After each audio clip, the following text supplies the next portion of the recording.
Good afternoon, everyone. Good afternoon. Hi. My name is Andy Geronimo. I'm the director of the First Amendment Clinic here at Case Western Reserve University School of Law. I'm delighted to welcome you all to the second panel of our Law Review Symposium, America's Classrooms, Frontlines of the First Amendment. We're mostly going to be focusing on higher education in this panel, and I'm delighted to have the panelists that we have with us here today. I'll just go briefly through some of their, introduce them and their biographies, and then I'm going to ask them to speak a little bit about their symposium piece or their practice or other research on this topic. And then hopefully we'll be able to have a little bit of discussion and maybe some questions, I hope, at the end. First, remotely via Zoom, we have Professor Caroline Corbin. She's a professor of law at the University of Miami School of Law, where she focuses on US constitutional law, the First Amendment, the religion clauses, the free speech clause, feminism in the First Amendment, and advanced topics in reproductive justice. Her scholarship focuses on the First Amendment speech and religion clauses, particularly their intersection with equity issues. We're also delighted to have Keith Whittington, who is the William Nelson Cromwell Professor of Politics in the Department of Politics at Princeton University. He's the author of Repugnant Laws, Judicial Review of Acts of Congress from the Founding to the Present, which won the Thomas M. Cooley Book Prize, and Speak Freely, Why Universities Must Defend Free Speech, which won the Prose Award for Best Book in Education and the Heterodox Academy Award for Exceptional Scholarship. All of these folks have much more distinguished biographies that I'm going to race through in service of us having a little bit more time to talk. We also have Professor Laura Beth Nielsen, who is a research professor at the American Bar Foundation, as well as professor and chair of sociology at Northwestern University. She's a sociologist and a lawyer, and she has degrees from the University of California, Berkeley. We also have Andrew Koppelman. Professor Koppelman is John Paul Stevens Professor of Law and Professor by Courtesy of Political Science and Philosophy Department affiliated faculty at Northwestern University. He received the Walder Award for Research Excellence from Northwestern, the Hart Dworkin Award in Legal Philosophy from the American Association of Law Schools, and the Edward S. Corbin Prize from the American Political Science Association. And finally, we have Shannon Minter. Shannon Minter is the legal director of the National Center for Lesbian Rights and one of the nation's leading advocacy organizations for lesbian, gay, bisexual, and transgender people. I'm going to ask them to start with a little bit of a dialogue about their interest in this area. We're going to start with Professor Corbin, then move to Professor Whittington, then Professor Nielsen, and then Professor Koppelman, and then Mr. Minter. So without further ado, please.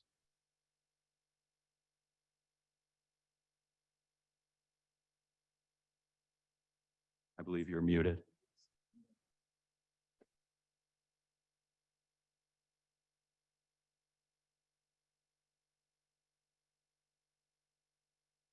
I'm sorry, I think you're muted.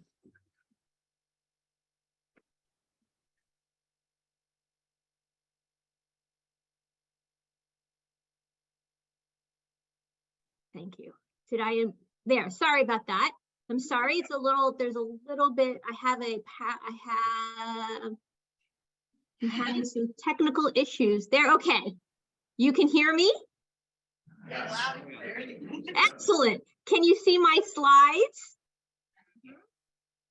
Yes? Yeah. Okay, all right, start the clock.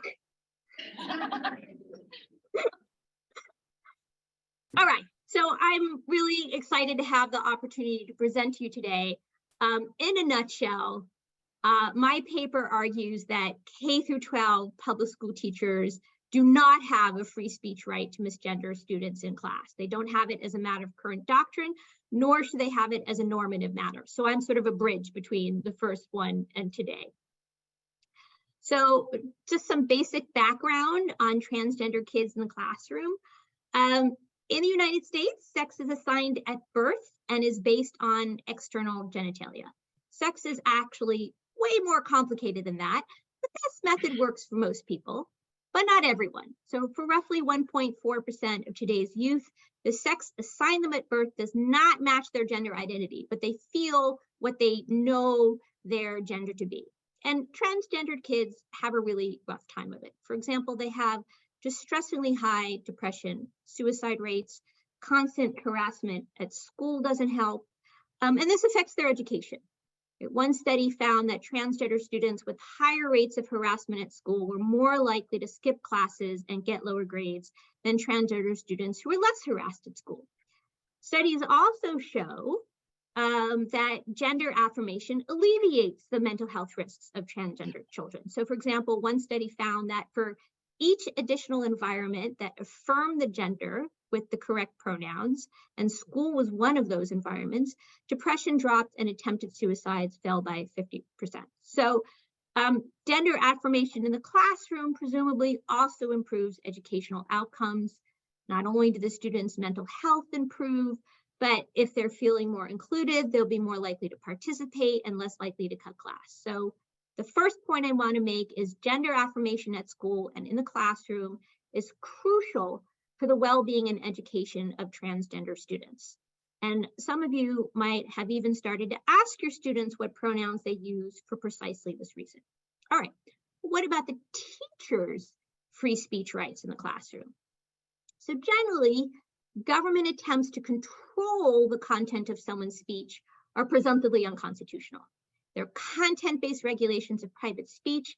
They trigger strict scrutiny that they rarely survive. After all, the point of the free speech clause is to prevent the government from dictating what we can all say or hear. In contrast, content-based regulations of government speech, as opposed to private speech, trigger no free speech scrutiny whatsoever. Under the government speech doctrine, government speech is outside the free speech clause. The free speech clause protects private speakers from the government, not the government from itself. And you might think that the teacher's classroom instruction is really a little bit of both. But as a matter of doctrine, it's probably government speech. When a government employee brings a free speech challenge about speech at work, the first question asked is whether the speech is pursuant to official duties. That is, was it uttered in the course of fulfilling ordinary job responsibilities? So it's not speech pursuant to official duties is not just speech at work or about things learned at work. It is speech that is the work itself. And if it is, then it's considered government speech and therefore outside free speech protection.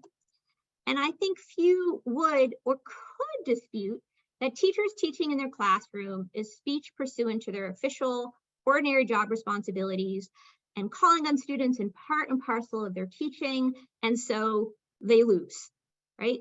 Misgendering is essentially the government's own speech because it is pursuant to official duties, and therefore the government has complete control over it. It seems really straightforward. Why write a paper about it? Well, one reason is that there may be an academic freedom exception to speech pursuant to official duties.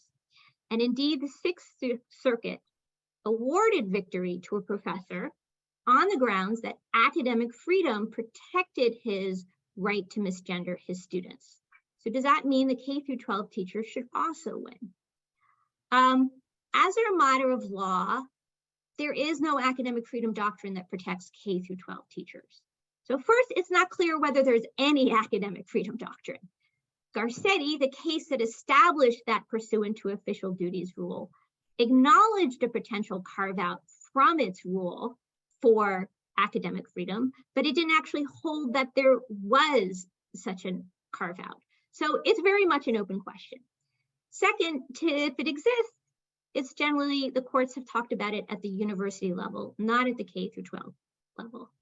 And third, when lower courts have really applied it in situations where there's tension between the institution and the individual instructor, they've generally found that the right belonged to the educational institution rather than the individual professor. And finally, even if it is a right for individual professors, it's generally understood to protect research and scholarship, something that K through 12 teachers generally do not engage in.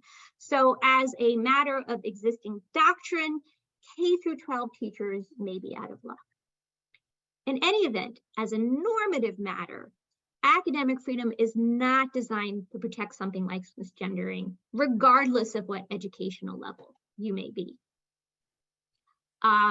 So the American Association of University Professors, their view of academic freedom is the most widely adopted one.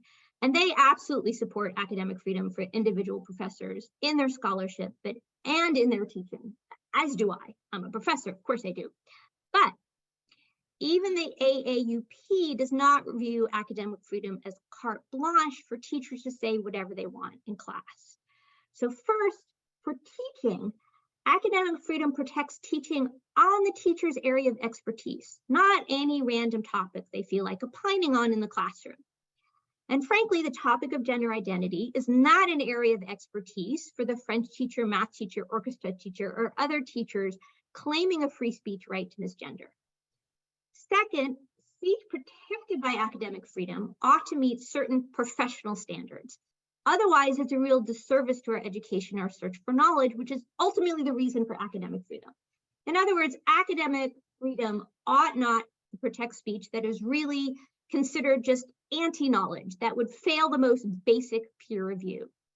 And frankly, the scientific community has rejected the idea that sex is binary. So just as a math teacher doesn't have academic freedom to tell students that the earth is flat, an orchestra teacher does not have academic freedom to interject scientific fallacies into the music classroom. And third, the AAUP underscores that academic freedom is meant to protect teachers and students, let me repeat that, is meant to protect teachers and students in the classroom, and that professors have a responsibility to their students. And at the very least, they should not be creating an unwelcome classroom environment, which deliberate misgendering does. Indeed, it's also contrary to every educator's ethical obligations towards their students. But even if academic freedom somehow reached misgendering, they still should not win, because there are a couple of more requirements a government employee needs to show to prevail on a free speech claim. And that includes that the speech has to be on a matter of public concern, and the speech cannot be unduly disruptive. And misgendering satisfies neither the second nor the third. So again, under existing doctrine, government employee speech, like public school teachers, or actually public professors, it's only protected if it's on a matter of public concern. That is, it has to be valuable in some kind of way to audiences. And the topic of gender identity, that's clearly a matter of public concern. But the teacher using the wrong pronoun when calling on a student is not a discussion on gender identity or even inviting one. Really, it's more a teacher imposing a view they don't believe is subject to debate. So I argue misgendering is not actually speech on a matter of public concern. And finally, the speech is highly disruptive. It undermines the missions of the public schools. And what are they? Well, first, they want to teach certain academic knowledge and skills to prepare students for a life of financial independence. And second, public schools are meant to instill certain values to make students good citizens. So starting with learning academics. Learning today is all about active learning, right? Students grappling with the material is crucial. They have to answer questions, ask questions, engage in debate. Misgendering and the unwelcome environment it creates discourage participation, which is that key ingredient for student success. Schools are also meant to teach certain values, and one the Supreme Court has repeatedly emphasized is teaching and modeling for students socially appropriate behavior generally, and the rules of socially appropriate civil debate specifically. And that includes addressing people with respect. And again, intentional misgendering is the opposite of that. Indeed, it's not just inappropriate, it's harmful. Never mind that misgendering may actually amount to illegal discrimination that violates Title X, whether because it's denying equal access to education or creating a hostile school environment. And finally, the government's interests are particularly strong when it comes to the students entrusted in their care. First, students are a captive audience, and even for private speakers, the right to speak may be curtailed when a captive audience does not want to hear it. And the students in the classroom are about as captive as it gets, right? Again, I'm talking about students in public school. They're required to be in school, they're required to be in class. And finally, students are particularly young and impressionable. They're subject to the influence of their teacher, who has sway over them, both as a role model, but also the person who has power over them, who can punish them and grade them. So I'd say the school interests apply with particular force to young, impressionable, captive audience. In sum, do public school teachers have a free speech right to misgender? I say no, they do not, and nor should they. Thank you.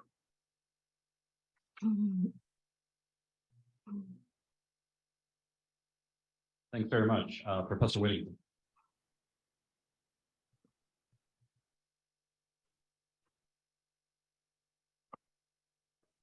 So thanks. I appreciate the opportunity to be here and talk about this. I was a little nervous that my paper was going to be more distant than some of the others to the classroom context in particular, but I've been pleased at one level that there's already been some overlap with some of the issues that I want to address as well. And so in part, I want to build on that now. I'm particularly focused on extramural speech, which gets called in the academic freedom literature extramural speech by faculty, which is to say, when professors speak outside the classroom context, outside the scholarly context, and most literally off campus, about, although the subject matter may be on various things, but in general, on issues that are of general public concern. The American Association of University Professors advocated for really 3 different kinds of speech that are protected by academic freedom principles in the early 20th century, and that most American universities have subsequently embraced. One is protection for classroom teaching and being able to talk about controversial subjects with your students in the class without repercussions from your university employer. The second relates to research and the ability of faculty to engage in research without censorship or retaliation from their university employer. And then the third is this category of speaking as a citizen about matters of general concern. Often this gets pitched in terms of speaking outside university context, but there's also intramural speech that occurs on the university campus, but is also about matters of general public concern. But the key issue here is you're speaking, as AUP puts it, as a citizen, not necessarily as a scholar. Which may mean that you may be talking about things relating to your academic expertise, but you may be talking about things that have nothing to do with your scholarly expertise more generally. That professors hold political opinions just like everybody else, or maybe even more so. And this is designed to protect their ability to engage in political discussions as well as other kinds of discussions more generally. This extramural speech component of these traditional protections is of increasing salience over the last several years, in particular with the rise of the internet, and maybe even more particularly the rise of social media. It makes it easier for faculty to engage in broadly communicated acts of extramural speech. And as a consequence, their speech, one, doesn't have to go through the kinds of gatekeepers it might once have had to go through, and 2, can encounter a much larger and more diverse audience than might once have been the case. And as a consequence, professors often find themselves in trouble for having said controversial things in earshot of the general public. And these traditional AUP principles are designed to protect that.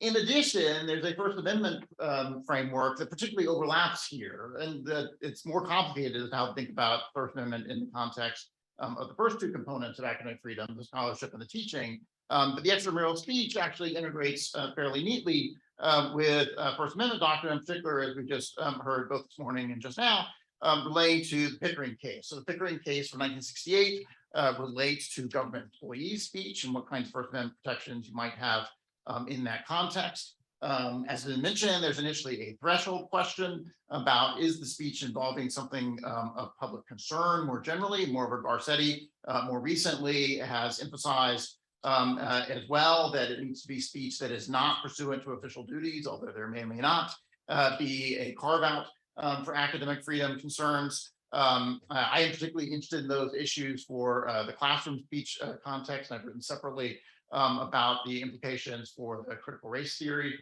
bills and what the implications of Garcetti and Pickering are for thinking about some of that. But here I can largely set aside because my focus is not on what people say in the classroom, but what people are saying, for example, on social media more generally. Once you've made it through that threshold matter and you think this is potentially something that there's a First Amendment interest in, Pickering then says, well, now there's a balancing test. What's the individual speaker's interest as a citizen? How's that weigh against the government's interest? And as Garcetti, or as Pickering particularly put it, the government's interest in promoting the efficient delivery of governmental services. So the court recognizes that a government employer has particular interest in regulating the speech of their employees. This is different than the government acting as a sovereign trying to regulate the speech of its citizens more generally. And as a consequence in that context, the government as an employer has a much more robust set of interests that might restrict even First Amendment protected speech by government employees more generally. So the focus of my paper really is trying to think about how should we think about that balancing test. So once you've made it through that threshold and you're in the context of balancing and you're doing it in the context of a state university professor who is engaged in extramural speech, so not classroom speech, speech occurring in public as a citizen. It's a state university professor, so it's a professor who's protected by these First Amendment interests with a governmental employer. I think these kinds of issues are also illuminating for thinking about the private university context, because the extramural speech concerns are so similar to the Pickering concerns. But there's particular stake here in thinking about how should courts think about this kind of balancing test. And I'm particularly driven to it both because I think that in trying to think through these extramural speech debates generally, it'd be helpful to think more systematically about the kinds of balancing the court has emphasized in the Pickering context. But in addition, I have real concerns about how courts in fact deploy the Pickering balancing test in the context of state university professors. A lot of both the Supreme Court doctrine, but also certainly lower court decision-making relative to Pickering balancing does not involve university professors. Instead, it gets articulated in terms of lots of other governmental contexts and lots of other kinds of government employees, including sometimes K through 12 teachers. And one of the challenges for university professors then is the same kind of arguments that get successfully deployed by the government when they're talking about police officers, for example, or kindergarten teachers. Should those also be imported over and thinking about state university professors? And so the concern of the paper is to say generally not.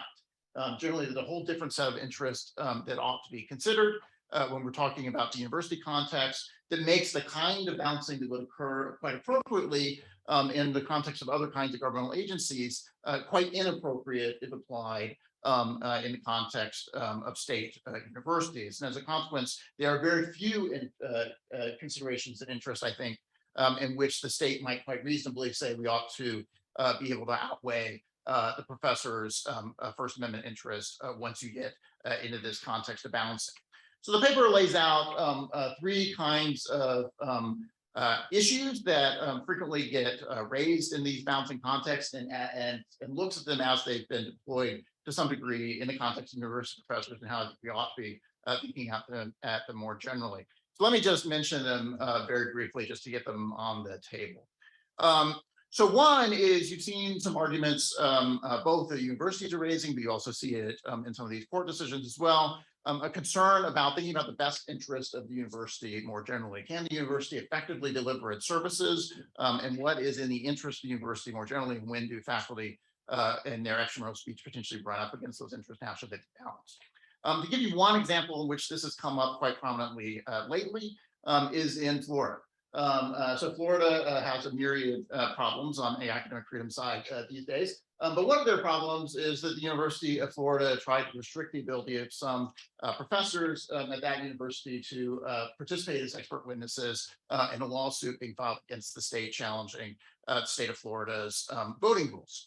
The University of Florida requires faculty to get approval for outside activities they might engage in, and the University of Florida denied the request of these faculty to serve as expert witnesses because the University of Florida concluded participating in a lawsuit against the state of Florida, in particular against the executive branch of the state of Florida, is adverse to the interests of the university. And as a consequence, the university employees should not be able to participate in that. I think fundamentally, this misunderstands both what ought to be constitutionally speaking understood to be the interest of the university more generally. And if we were to run with that kind of logic, it would have sweeping consequences for the ways in which universities can regulate speech that we think quite appropriately faculty ought to engage in. And one starting point for thinking about this is that the universities in particular ought to be understood as having a brand, having a particular institutional purpose precisely in order to generate varieties of competing and often controversial arguments and ideas, including ideas that run against the political interest of current incumbent governmental officials more generally. So if you told university professors that if you engage in speech acts, they're contrary to the interest of the current governor of Florida, for example, you are sharply limiting what it is we think universities ought to be doing at their very core mission. And as a consequence, if you're trying to say, well, it's the mission of the university we're trying to protect here, this is a misconception of the nature of the mission in order to employ it in this particular context. A second kind of argument, which we just saw mentioned, for example, that's frequently deployed in these Pickering balance issues, is questions of disruption.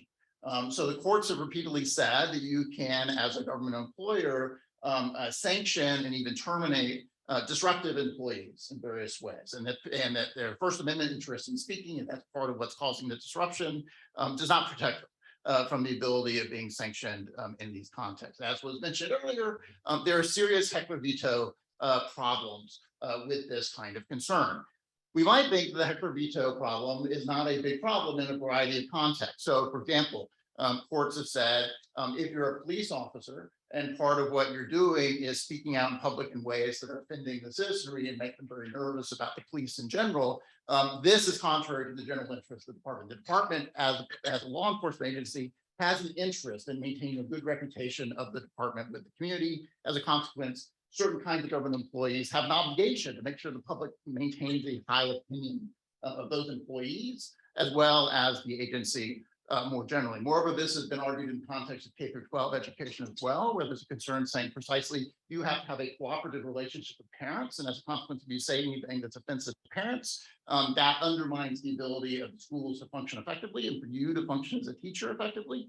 And as a consequence, governments can quite properly take that into account in punishing you for engaging in that speech.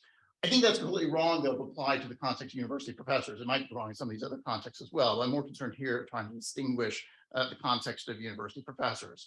That we deal with adults rather than small children, for example. So we're not trying to maintain good relationships with parents in the same kind of way. And likewise, as I noted, the whole point of the university is to talk about controversial ideas. And so in that sense, maintaining a good public reputation by only talking about the non-controversial ideas runs counter entirely to the very point of the university. So the kind of disruption that governments, I think, can reasonably take account on university campuses is a very narrow kind of disruption and does not result from the reactions others might have to the controversial speech, but instead revolves around, and there in fact are lots of examples of this from the late 60s and early 70s, where courts were first encountering it, professors engaging themselves in disruptive protests.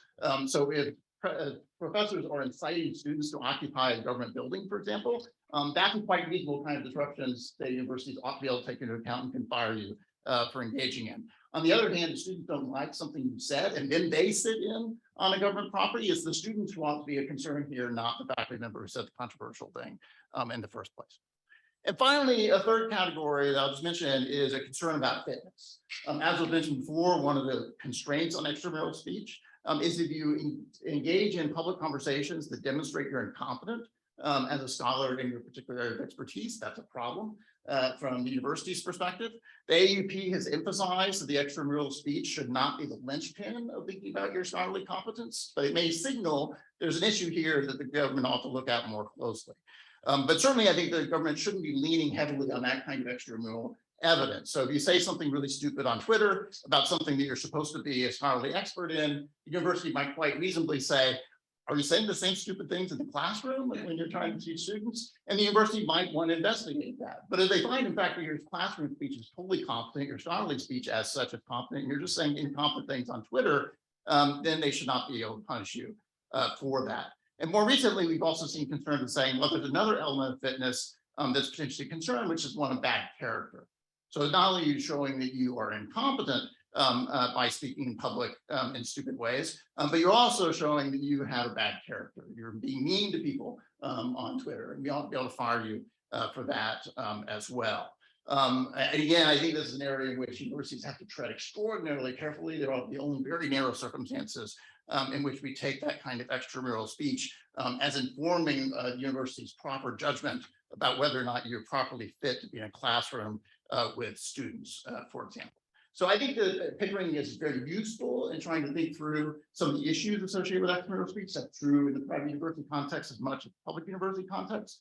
But it's useful as well because it emphasizes the ways in which university professors are very differently situated than lots of other government employees. And as a consequence, a lot of the same logic that works when we're talking about other kinds of government employees and other kinds of governmental agencies don't work very well with what we're talking about are state universities and faculty. So thank you very much.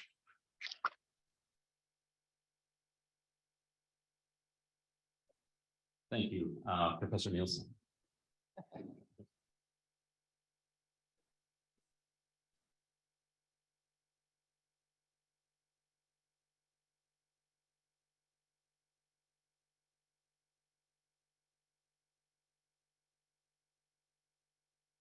Thank you. Thanks for the invitation to be here today and to be part of these really interesting conversations. I'm accustomed to going around after 20 years researching and debating scholars in the US and around the world, talking about the new sort of crisis du jour in free speech in academia. And this is it's what I love. So while there's a familiar pattern and a familiar set of rules and standards that we are always evolving, spoiler alert, I don't think we're in a crisis around free speech. We're in yet another moment where students, faculty, and society have to figure out a way to preserve relationships and civility in changing times.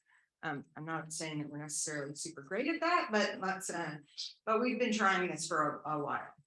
Now, before we start, I want to acknowledge my graduate students, Elsinore Kuo and Evan Zhang, who have assisted with my research on this paper and will be authors of the final paper if they choose. Since we're diving into issues of identity, I should tell you that I'm a cis woman, and given the topic, I guess I should also tell you that I am a Christian.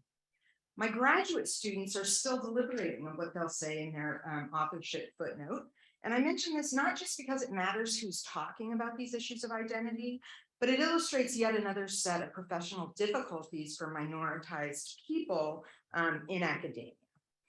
As a sociologist and legal scholar, my talk will be a little bit different today than the others. I'm interested in the specificity and the jurisprudential arguments that we've been talking about, but I also think that more of a 30,000-foot view is often needed in order to see what's actually being claimed and what's actually not so neat and tidy in our jurisprudential debates. Power and violence are always part of my analysis, and that requires me to be attentive to the social world in which the actors are operating who are bringing these cases. So here you see history being made with Laverne Cox, the first trans person ever to grace the cover of Time magazine. We enter this discussion in a particular social moment. The 2016 election revived, or at least rendered visible, the fact that dehumanization, racism, sexual assault, and mockery of people with disabilities can still serve as a rallying cry to unify enough Americans, though not a majority, to elect a president. Hate crimes are on the rise. The categories change, but hate crimes are on the rise. Overt white supremacy has been rebranded as alt-right, and we know that trans people, which will be the subject of my talk today, have a vastly higher both suicide and murder rate. We're seeing a revival in violent murderous hate crimes targeting minoritized groups, and here I just have 3 examples: the January 6th Capitol riot, the Unite the Right rally in Charlottesville, and the Black Lives Matter uprising just a few miles from my home in Kenosha, Wisconsin, after the murder of George Floyd. These events reveal new importance for empirical research about hate speech and its links to systematic violence and other kinds of harms. So I'm going to tell you today what the research shows us about misgendering.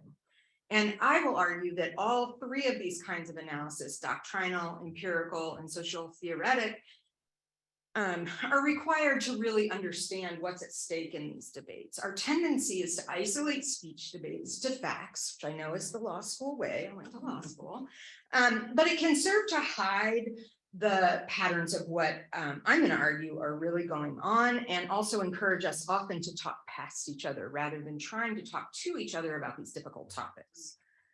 Okay, so first, some legal context. It takes me a while to convince my undergraduates, but I expect you all understand that local, state, and federal law limit speech all the time, all kinds of speech, commercial speech, obscene speech, slander, libel, panhandling, verbal sexual assault, sexual harassment that rises to the level of a hostile work environment in some circumstances, inciting lawless action, without First Amendment problems. I won't say they never have them. There are certainly challenges, but we understand those to be regular. And how do we do it? Just like everybody's been talking today, we balance the interests of the speaker, we balance the interests of the government, and I would argue we need to think in a very Durkheimian way. We need to also think about the interests of the onlookers. When we balance harms, when speech is constructed as hurting someone's feelings, or even 100 people's feelings, the idea that we would limit speech seems really kind of ridiculous, or religious freedom. But I want to broaden the focus. And so here I'm going to talk about intentional misgendering in its broader social context, and then in the classroom itself. So legally right now, we tell members of traditionally disadvantaged groups like trans and non-gender conforming people that the regulation of hate speech is unconstitutional, except under very limited circumstances.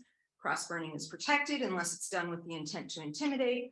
College women at an orientation event are told that a crowd of fraternity boys chanting no means yes and yes means anal under their dorm window, which by the way is on a college campus. So the idea that these spaces are somehow neatly divided is, makes for difficulty in the analysis. It's something that's tolerant in the name of free speech, even if it makes them less full participants in the scholarly community. And trans and gender nonconforming people are told that they need to tough it out when being bullied in school, even when the bully is their professor. At the same time, we see a regime of free speech that protects the powerful, privileged, and popular.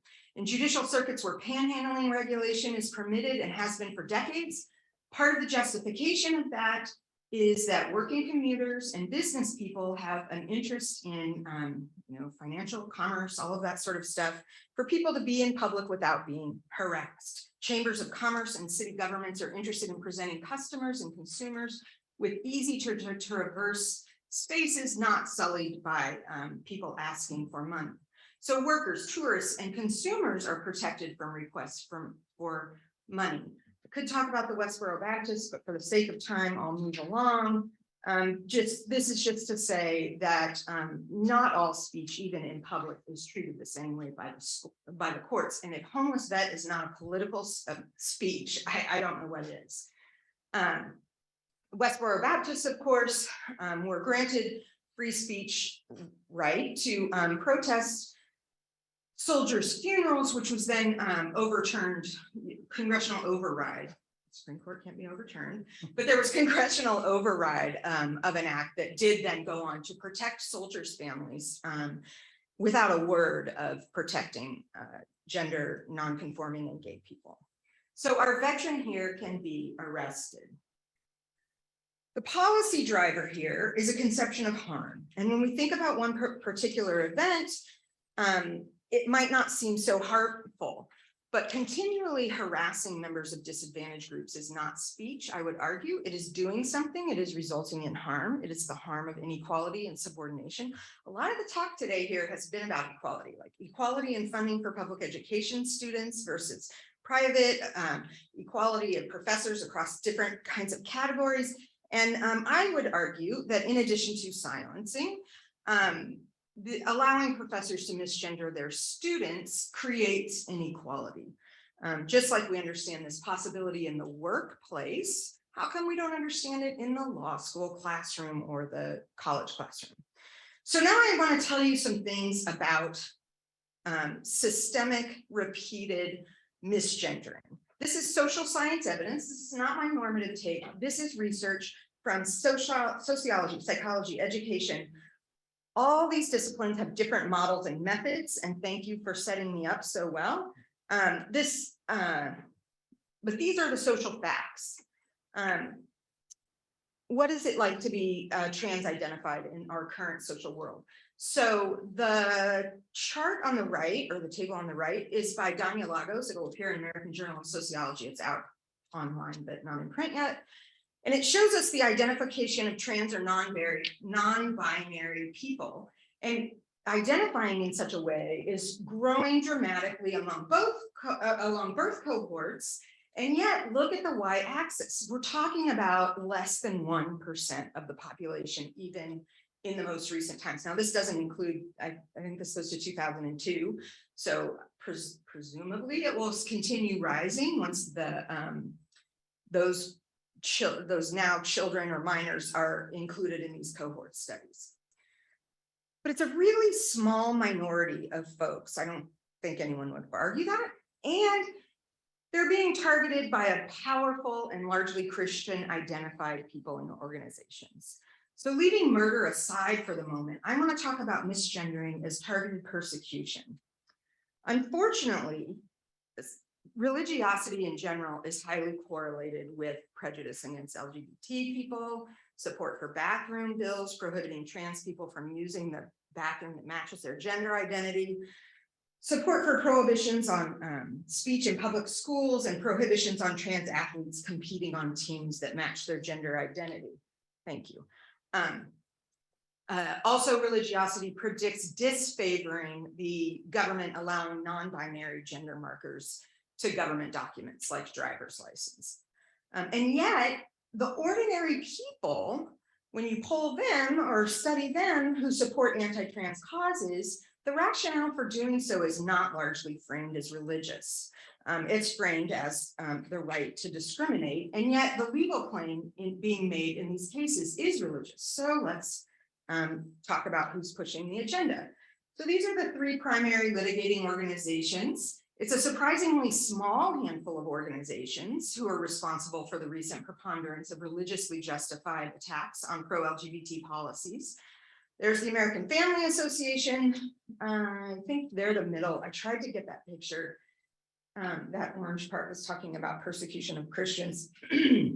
But they primarily operate through boycotts. They've boycotted Target, PayPal, Walgreens, Dove, usually in reaction to corporate policy changes that permit trans people to use bathrooms matching their gender. The Liberty Council, which is the one on the right, is a nonprofit organization which engages in lobbying and provides pro bono counsel advancing religious freedom, the sanctity of life and the family. They were involved in Madsen versus Women Healthcare on the side of abortion protesters who wanted to protest at the homes of abortion providers. In 2003, the Liberty Council also filed Lawrence versus Texas and to uphold Texas anti-sodomy ban. No, you know what I mean. And more recently, they threatened to sue on behalf of concerned parents when a Wisconsin school planned to read I Am Jazz, which was the book that the first speaker had up. And by the way, Jazz is from Evanston, Illinois, where I live.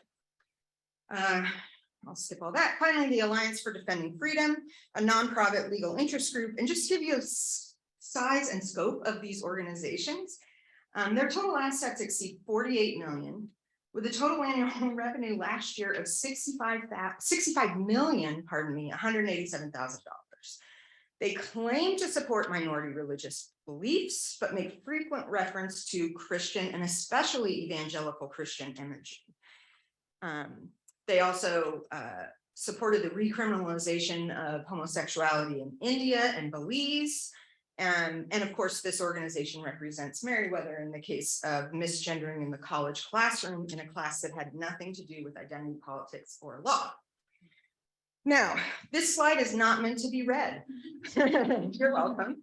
But this is the research evidence, and we'll go through it all in the final version of the paper that comes on.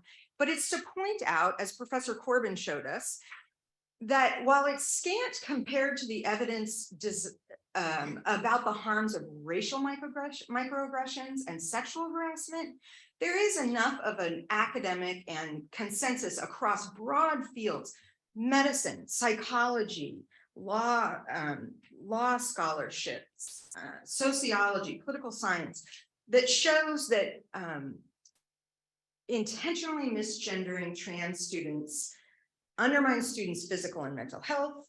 Those effects are long lasting. They don't just happen in the classroom for 1 minute. Stigma-based bullying has the most significant harms for minoritized groups. So when it's about the identity characteristic, There's not a lot of research on it yet, but we know when that happens around race that academic performance declines. And then in the classroom, we know that it increases hostility, fear, it decreases academic performance, it ups your odds of dropping out, as does sexual assault, in case you're interested. And misgendering has been singled out as the most frequent form of harassment that college and graduate and professional school students experience at school. Survey research shows that the lack of support for trans students identifies and harms their academic self-concept and makes them less confident and motivated learners. In law school, Meriwether is not a law school case, but I would argue in the law school, what we know about it excluding people from the law school community, it also means misgendering and the subsequent harms will lead to failing to connect and make the kind of social networks that we all understand law school as being part of the reason that we go for.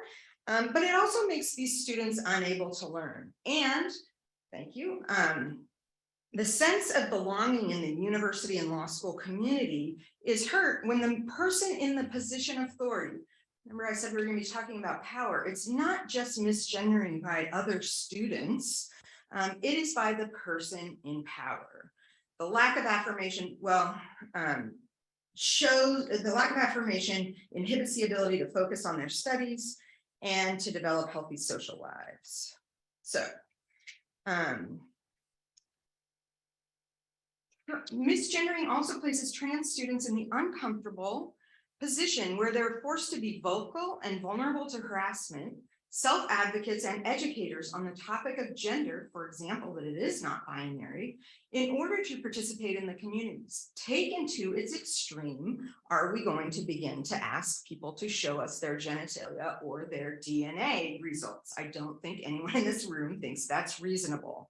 So if you're told I am a man, how are you going to tell me that I am not? Okay. Misgendering across the board also has been linked to severe mental health issues, which Professor Corbin went over, high risk of suicide, even controlling for other experiences of trauma, right? So the research has been very good about controlling for other sources of trauma, as well as how often you are misgendered or that you feel you've been misgendered, sort of like the research on racial microaggressions. Leads to PTSD, riskier sexual behaviors, anxiety, psychological distress, eating disorders, suicidal ideation. Linguistic anthropologist Elizabeth Mertz demonstrates that part of learning to think like a lawyer in law school it comes at the expense of a unified classroom environment and is associated with less participation by minoritized groups. She doesn't include trans, but racially minoritized. So let's return to the idea of religious freedom protected by the court. I'll spare you the cases that we've been mostly hearing about today, where Christianity or the idea of religious freedom around Christianity is upheld. And talk to you about this. So here's where I hope you're at. You're thinking these are terrible harms. No human being should have to suffer that. I think that.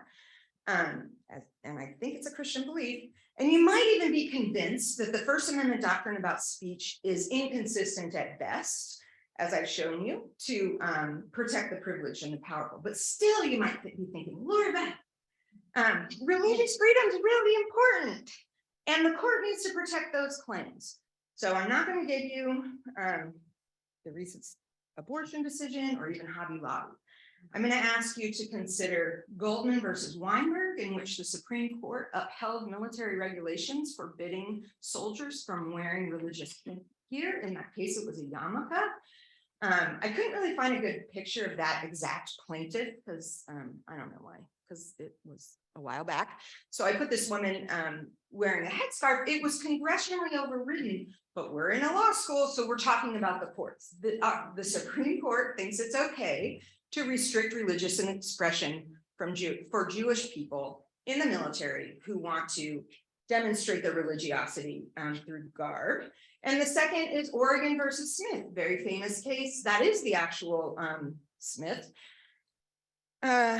where the Supreme Court upheld a restriction on unemployment benefits. So he took peyote as part of a religious ceremony. The Supreme Court said, we will say for the sake of argument that we accept that this is a religious practice of that you have, and nonetheless, you can be fired and not receive government unemployment assistance when you show up with a drug test.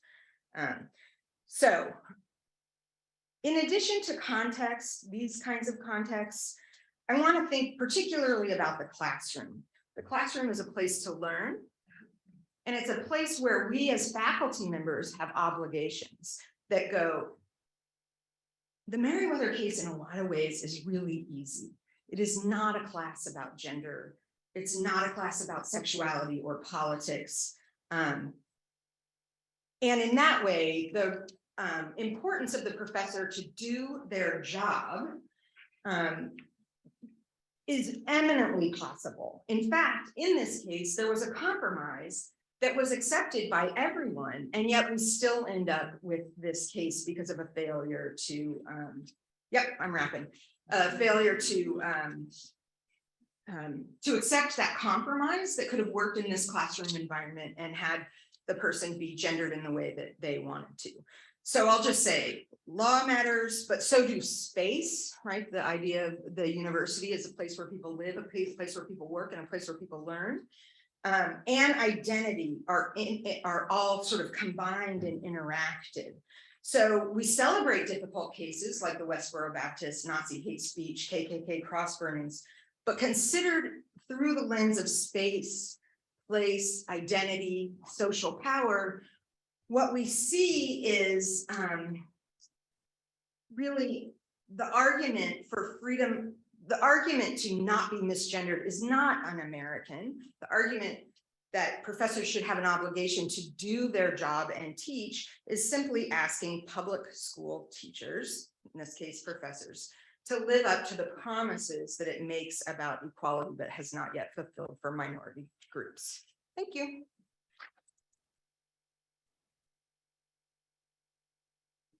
Thank you, Professor Copeland.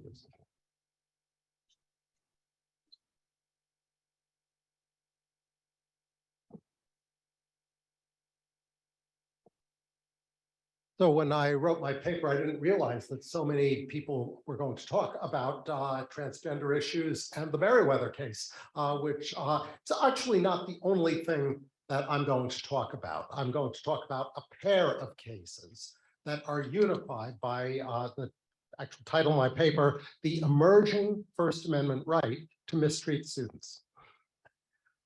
As America becomes more polarized, with polarization tracking religious differences, it becomes more urgent to tell a story of who Americans are in which each faction can recognize itself and see a home for itself. We need to make space for people who have radically different ideas of what counts as a good life.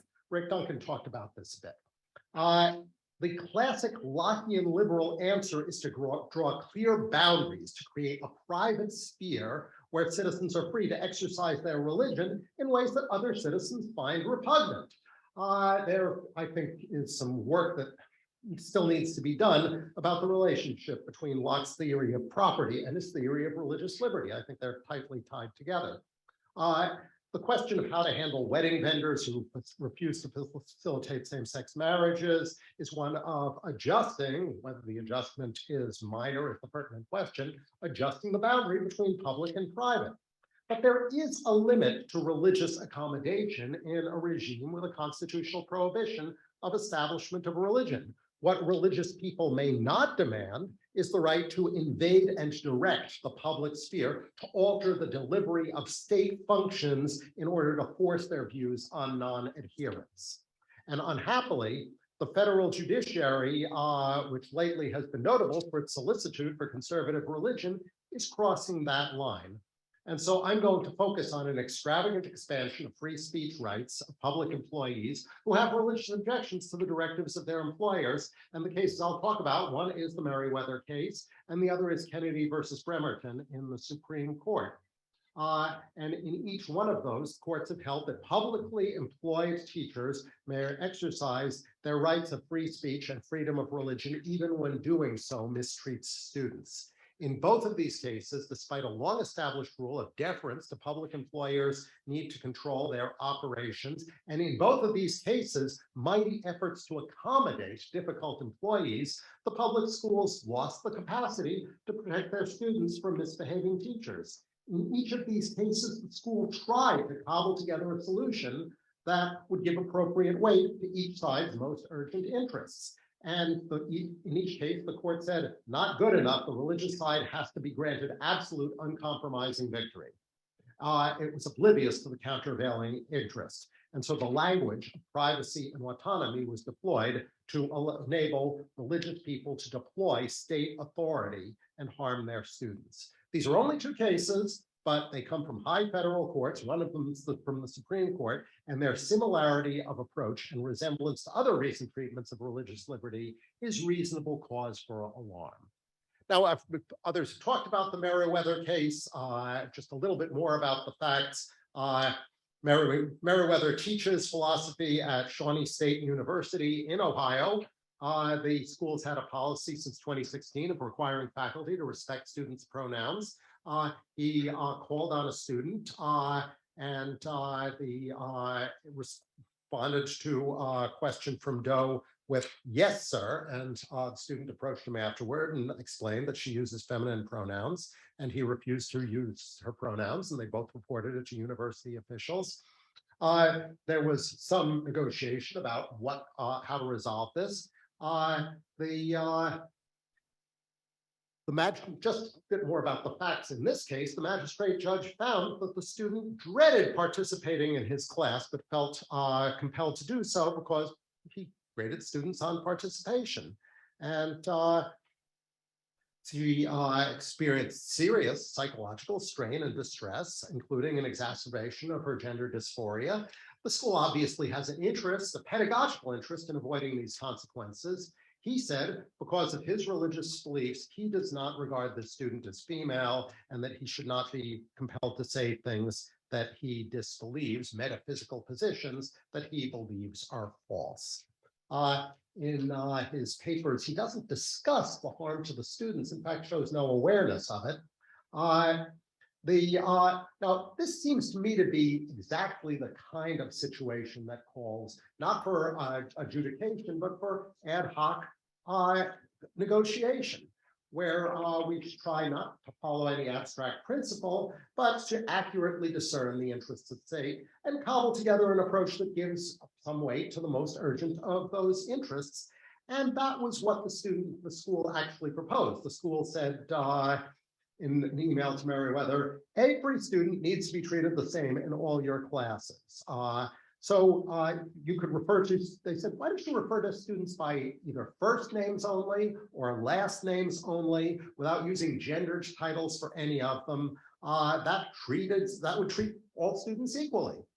And his district court complaint explains why he rejected that accommodation. He thinks that using students with titles, Mr. or Miss,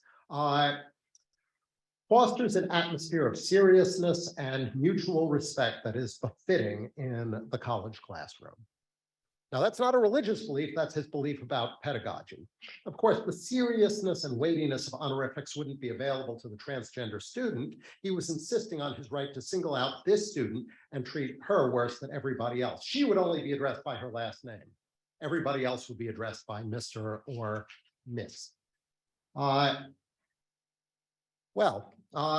The Sixth Circuit rejected this compromise. It said it'd be hard to comply, impossible to comply with.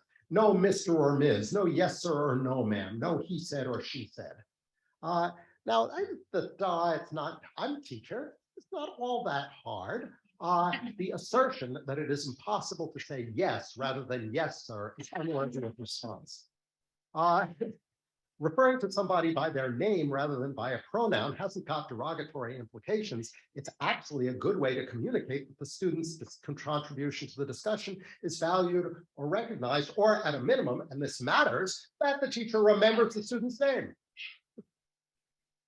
So, but the Court of Appeals said that this is a matter of public debate, and it's and that professors are not to have an orthodoxy imposed upon them about matters of public concern. And the language with which one addresses a student is a matter of public concern. Well, racism and sexism are ideas. Those who proclaim those ideas are engaged in speech about matters of public concern. The court says that Merriweather's speech also relates to his core religious and philosophical beliefs, and that gives his free speech claim more weight. Well, American racism is often reached for religious arguments. Suppose a professor believed what the Supreme Court once attributed to the framers of the Constitution, that African Americans are beings of an inferior order and altogether unfit to associate with the white race. Well, the professor might think Black students are not entitled to Mr. or Ms. Other students are. Is that protected by free speech? Or suppose that he was to say to specific female students during office visits that it is his opinion, just a general opinion about the pedagogical process, that female students tend to perform better when they make themselves sexually available to the professor. Matter of public concern. So I'm not going to get into the questions that Carolyn Corbin very capably addressed about where the line is. I just want to say that the line that the Sixth Circuit drew about you just can't have any constraint on professor speech about a matter of public concern can't possibly be correct. And that the school actually proposed to do it right. The other odd move of the Sixth Circuit opinion upholding Merriweather's claim is that the court said that, well, there wasn't any harm here because the student got a good grade in the class. And so this means that there is nothing that school can do to prevent harm to students until the harm has already happened and can be proved in court. Again, this can't possibly be the law. The other case that I want to talk about here is Kennedy versus Bremerton. For years, Coach Kennedy led his players in prayers. When the school district learned of this, it told him that he was not to lead prayers with students. After the athletic director told him this, while the athletic director watched, he led a prayer out loud, holding up a player's helmet as the players kneeled around him. And while riding the bus home with the team, he posted on Facebook that he thought he might have just been fired for praying. In other words, his first response when told or reminded of the school's policy was to deliberately and openly defy it and then anticipate conflict. Well, the school district didn't fire him. In fact, it never fired him. And the statements to the contrary by the Supreme Court are just false. It sent him a letter instructing him that he had to do it separately from students. And he hired an attorney who sent the district a letter claiming that he wanted to be able to privately pray on the 50-yard line. And he said, to the extent that students voluntarily choose to join Coach Kennedy, the district must not discriminate against, prohibit, or interfere with student-initiated religious activities. Well, the district obviously understood that this puts the students in an awkward position that it wanted to prevent. I'll talk more about that in a moment. But it wanted to figure out a way to accommodate him. I mean, it didn't absolutely reject his claim. It said, maybe we can work something out. He refused to so much as talk to them. He never came in after numerous requests or contacts. He only communicated to the district through the media. Instead, he began a tour of the media claiming that he was a victim of religious persecution. He gave a newspaper and television interviews. He appeared on Good Morning America and Fox News. Spectators at one game swarmed the field to join his prayer, knocking students down. School officials started receiving hate mail and threats. Several of them quit because they feared for their physical safety. So then they suspended him with pay. He sued, claiming that his rights of free speech had been violated, and the Supreme Court ruled in his favor, and it made many of the same moves as we saw in the Merriweather case, distorting the record, minimizing the harm to students in order to vindicate the religious claim. arguing that there was no direct evidence that the students had been coerced, that any students had been coerced to pray, and that the school had no legitimate interest that could interfere with what they called his personal private prayer. Well, but it's clear that he wasn't interested in personal prayer. He was interested in praying with the students. He told a newspaper later that the reason why he was litigating this was for the sake of helping these kids be better people.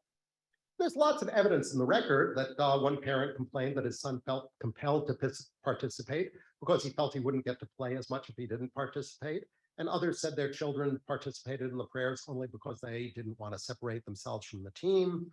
The coach has unlimited discretion about who plays. Students who don't play won't get full scholarships. The district court, whose findings of fact the Supreme Court was obligated to accept unless clearly erroneous, which they did not find clearly erroneous, said that there was exactly the kind of vulnerability to pressure that makes the Establishment Clause vital in the high school context, that the students felt under pressure for the sake of their athletic careers to participate with the coach. It is revealing that when the coach stopped leading the spraying, no students voluntarily did it. They had a clearly kind of constitutional right to do it. They only did it when the coach was there. And now the position that this puts students in is a harm that is regarded as such by the Establishment Clause, because the framers regarded compulsory prayer as the core thing that was wrong with establishment. Because it produces hypocrisy, it produces empty, meaningless religion. This was concern of Madison and Jefferson, many of the framers. It's not only non-Christians who are going to be offended by this way of carrying on. Some Christian students are going to be unwilling to join the coach's prayer because they regard it as a distortion of Christianity. If I'm allowed to cite the pertinent source here is somebody said, do not be like the hypocrites, for they love to pray standing in the synagogues and on the street corners to be seen by others. But when you pray, go into your room, close the door, and pray to your Father who's unseen. Now that was Jesus of Nazareth. And Coach Kennedy is entitled to think that Jesus was confused about what would make students better people. He's allowed to think that. We have religious freedom in the United States. But the school is no longer permitted to hold that its authority can't stand behind the proposition that Jesus was confused about this. And you see the same moves as in Weather. The court says, well, there's no evidence that students were directly coerced, no record evidence that students felt pressured to participate in these prayers. So once again, the state can't protect students from the risk of harm because the court says, unless the harm has already happened and can be proven in court, there's nothing that the school is permitted to do. In both these cases, what teachers do to students in public educational institutions while they are on the public payroll and exercising power that they have only because they're state employees is judicially deemed to be private and beyond state control. And both courts demand proof that students have actually been injured, disabling schools from preventing harm before it happens. In both cases, the state tried to devise a reasonable accommodation with its employee. In both cases, the court finds that inadequate. The employee is entitled to reject any compromise that gives any weight to the student's interests. In this new dispensation, even slight burdens on the religious are intolerable. Any demand that the religious think about an accommodation that matters, in which anyone else matters, is intolerable. Substantial injuries to the non-religious are minimized or ignored. It happens, and it's impossible not to notice, that the judges who decided these cases are themselves conservative Christians. And as members of that group win case after case, often on the basis of really weak reasoning, it's hard to avoid the suspicion that tribalism is at work. And in the context of adjudication, tribalism is a form of corruption, as much as if the judge were married to one of the parties. These decisions offer a distinctive vision of the appropriate response to religious diversity. The Kennedy Court cites a long constitutional tradition under which learning how to tolerate diverse expressive activities has always been part of learning how to live in a pluralist society. evidently part of learning how to live in a pluralist society is discovering that you've been bullied by a conservative Christian and there's nothing you can do about it. There's also a distinctive vision of religious identity here. A longstanding part of American disestablishment is that the state is supposed to be neutral with respect to theology. The state doesn't get to say what Christianity is. But in these episodes, the courts are embracing a religious vision, one that I disagree with and one which I think should be contested: the Christian as unapologetic sociopath.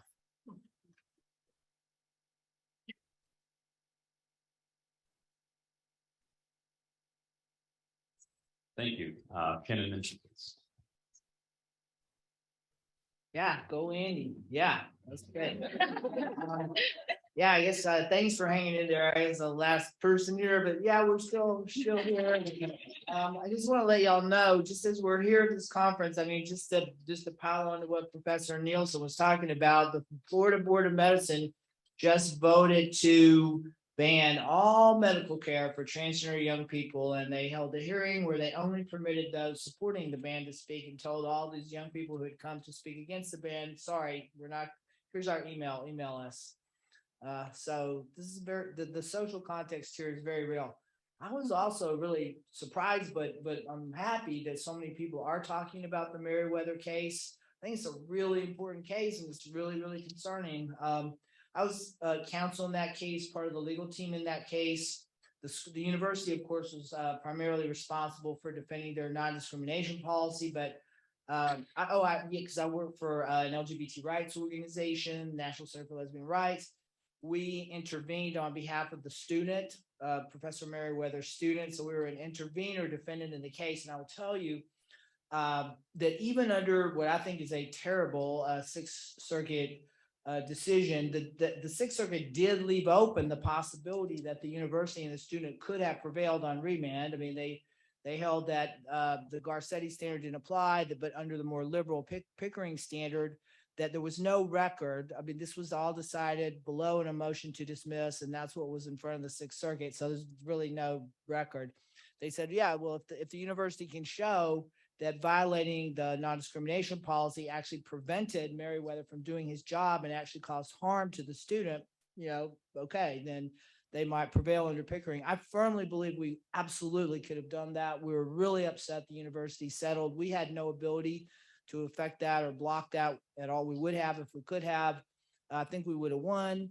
If you can just imagine, and I really appreciate what Professor Nielsen was saying. I mean, imagine trying to be a student where literally, like, your professor, every time you want to raise your hand and participate in class, is referring to you as the wrong gender. I mean, I feel like it's distracting at best, humiliating, devastating, in truth. I mean, I don't know how that kid got through that class. She did, but it took an enormous amount of strength and emotional resilience, and it took a huge toll on her. I mean, it's just imagine trying to do that, even as an adult, in a workplace. If someone's constantly referring to you as the wrong gender, it's just, how can you function? And I really think that sometimes those of us on, advocacy side of this, the trans side of this, play into this too much. It's like, if you're referring to somebody, I mean, not to pick on you, Professor Duncan, but if I refer to you as he or Mr., I'm not affirming you. I'm just being normal. Like, why is it when a trans person is referred to by the right gender, we're like, oh, good, I'm going to affirm you? It's like, no, I mean, I'm a transgender person myself. I'm a transgender man. I don't want to be affirmed. I just want to be treated like anybody else. So just to say that. But anyway, so I also wanted to say that the one part of that opinion I do not necessarily disagree with, Merriweather, is that Garcetti shouldn't just categorically apply to all university professors. And Will, y'all filed an amicus brief on that. And I don't necessarily at all disagree with that. But that just begs the really threshold question of, did this school policy, did it compel speech? Does it implicate the free speech clause of the First Amendment at all? And the answer to that, in my view, is just no, absolutely not. I mean, requiring that a university professor refer to students when calling on them in class in a non-discriminatory way, that is a regulation of conduct. It's not a regulation of speech. The fact that when you call on somebody in class, you are literally saying words, you're using words, that doesn't transform that non-discrimination policy into a restriction on speech. I think, a university could, and they do, prohibit professors. Professors can't like say, I'm only going to let men speak in my class. I'm only going to let people of a certain race speak in my class. I'm only going to let people who are Christian but not of other faiths speak in my class. I'm only going to let straight people but not gay people speak in my class. I mean, you could imagine, I guess, that some professor could say, well, you're compelling my speech, because in a literal sense, yes, not in a doctrinal sense, but in the most literal sense possible, yes, if you have to call on women, you have to call on students of all races, religions, sexual orientations. That's requiring a professor to utter words, and you could try to say that's compelled speech. But under the doctrine, no. I mean, very few people, I think, would say that that constitutes compelled speech, as far as that's a legal term of art that's used in First Amendment case law. And if it did, we'd be in big trouble, because it would be very difficult to have any non-discrimination laws, since almost all human conduct of any kind, including discrimination, involves some element of speech. And the Supreme Court has been really clear about this principle. I mean, for a long time and repeatedly. Hang on. Lost my place there. Yeah. It's been clear that the fact that when a law regulates conduct, the fact that that conduct involves speech or is carried out through speech, that does not transform the law into a regulation of protected speech that's then subject to strict scrutiny under the First Amendment.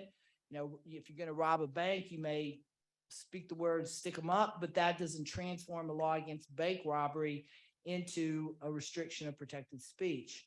I think one of the most important cases here, and the one that should have been dispositive in Merriweather and similar cases, is the Rumsfeld versus Fair case back in 2006. You had some law schools challenging a federal law called the Solomon Amendment that required all law schools not to discriminate against military recruiters. I mean, the law basically said, hey, law schools, if you're letting other recruiters come on campus, you can't exclude the military. So essentially prohibiting discrimination against the military. And law schools tried to argue, they did argue, that the law violated the right to free speech, because they said, oh, well, you're compelling. We don't like the military's anti-gay policies that were in place at the time.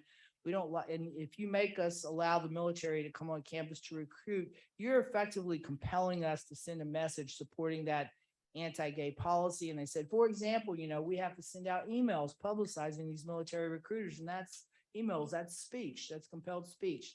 And the court correctly, in my view, rejected that argument out of hand. And here's the critical passage from that decision. The court said the compelled speech to which the law schools point is plainly incidental to the Solomon Amendment's regulation of conduct. It has never been deemed an abridgment of freedom of speech to make a course of conduct illegal merely because the conduct was initiated, evidenced, or carried out by means of language, either spoken, written, or printed. Congress, for example, can prohibit employers from discriminating in hiring on the basis of race. The fact that this will require an employer to take down a sign reading white applicants only hardly means that the law should be analyzed as one regulating the employer's speech rather than conduct. And the court cites Justice Scalia's opinion in RAV with this very fundamental proposition. Words can, in some circumstances, violate laws directed not against speech, but against conduct. You can violate a conduct regulation through words. Compelling a law school that sends scheduling emails for other recruiters to send one for a military recruiter is simply not the same as forcing a student to pledge allegiance or forcing a Jehovah's Witness to display the motto, live free or die. And it trivializes those freedoms to suggest that it is. So the same is true for compelling a professor who refers to other students consistently with their gender identity to do the same thing for a transgender student as well. That is conduct. It is not speech. In the Fair case, the issue is about equal access of recruiters. In the Merriweather, it's about equal access of students to just being able to participate in class. The Supreme Court reiterated that principle very recently in the NIFLA case, NIFLA versus Becerra. I'm going to talk about the facts in that case or anything like that, but there's a great line in that case written by the majority opinion by Justice Thomas, It says there is a really fundamental difference between a law that regulates speech as such, like that regulates speech as speech, and a law that regulates conduct that happens to involve speech or that happens to be carried out through speech. I just think that principle applies in the most direct, unambiguous way to the policy in Merriweather. There's not a meaningful First Amendment difference between a policy that prohibits professors from discriminating when they decide whether to call on students. Like, they can't just say, I'm not going to call on women, or I'm not going to call on people from a certain faith. And a policy that prohibits professors from discriminating when they're deciding how to call on students. Professor and Professor Koppelman, you made some of these points. A university, of course, they can prohibit a professor from referring to all female students by their first name and then referring to all male students as Mr., or from referring to white students in one way and students of color in another. That is just disparate treatment. That's just pure and simple disparate treatment. The fact that it happens, that the conduct at issue happens to involve like uttering words, does not transform a policy prohibiting that type of discrimination into a regulation of protected speech. And it doesn't matter that a professor may intend the disparate treatment to send a message about race or gender, but that doesn't transform the discriminatory conduct into protected speech either. So just in this very same way, of course, a school should be able to require that teachers refer to transgender students respectfully, same way they do everyone else, using the pronouns that correspond to their gender identity, just like they do for everyone else. The fact that it's the conduct at issue literally involves words like using someone's name or pronoun or honorific, that doesn't anymore transform that policy into a regulation of speech than a law prohibiting an employer from saying, I'm firing you because you're gay. That's not a regulation of speech. You're not punished in that case. You're not punishing the employer because of their views about gay people. You're punishing them for their discriminatory conduct. Similarly, when a professor does what Merriweather does, you're not punishing him for his views on sex, whatever the heck they may be, but for mistreating a student, for making it more difficult for a transgender student to participate in class because you're treating them differently than you're treating everyone else. I would submit, and here's what Professor Nielsen, I really appreciate what you were saying. It's only against a social background in which transgender people are severely stigmatized and demeaned. Their very existence is seen as controversial by some people, that there could be any question, I think, any real question about how to apply all this very clear, very well-established precedent to this issue. And last thing here is, I think it's helpful to look at this from two angles. Again, I'm really focusing on the compelled speech doctrine here. I mean, one is the argument that just by making Merriweather comply with the policy, that's a free speech problem because it's going to make other people believe that he's somehow making some kind of statement. And then the second one is that he intends to send a message by not complying with the policy. But under just the most clear-cut precedent you can imagine, neither one of those matters at all. The fact that a professor subjectively imputes some kind of expressive meaning to complying with the non-discrimination rule does not turn a regulation of conduct into a regulation of speech. I mean, a professor, for example, may strongly believe that men and women have different roles, that women really shouldn't speak in class, and that being forced to call on women in class forces him to send a message that he disagrees with. But under a controlling Supreme Court precedent, that subjective belief on his part makes no difference. It does not turn that case into a free speech claim. And it may be that a professor subjectively holds any number of possible beliefs about transgender people. They shouldn't exist. They're delusional. Their true sex is their birth sex. God created you the right sex, and you shouldn't try to change it. You can't change your sex. I mean, he may also feel that being required to use female pronouns to refer to a transgender woman is forcing him to send a message or going to make other people think that he believes something he doesn't believe. I think in effect, it just kind of boils down to, hey, you may think you're a woman, I don't. And if I'm forced to refer to you by female pronouns, I'm being forced to send a message that I agree with you and I don't agree with you. That is just directly analogous to the argument that the law schools made in the Fair case. As the court said, the schools say that if they treat military and non-military recruiters alike, in order to comply with the Solomon Amendment, they could be viewed as sending the message that they see nothing wrong with the military's policies when they do. The court was like, no, no one is reasonably going to think that just because you're treating military recruiters as you're required to by law, that you're somehow endorsing their policies. And nothing about having to comply with the Solomon Amendment prohibits you from saying whatever the heck you want to say about those anti-gay policies. Knock yourself out, say it all you want, but you can't discriminate against those recruiters. And the same thing is true here. I mean, no one is reasonably going to think that simply by treating transgender students equally as required by law, that a professor is somehow then endorsing any particular view or opinion or belief about sex or gender or transgender identity or anything else. And I actually disagree with Professor Corbin on that, which I could talk about later maybe. Being required to treat students equally. And nothing about complying with that non-discrimination policy prohibits him from saying whatever he wants to about all these issues. Go for it. Say anything you want, in class, out of class. But that's completely separate from you having to treat students equally when you're engaged in the professorial conduct of calling on them in class. Now, just last thing, the Supreme Court has also so clearly rejected the kind of flip side of that.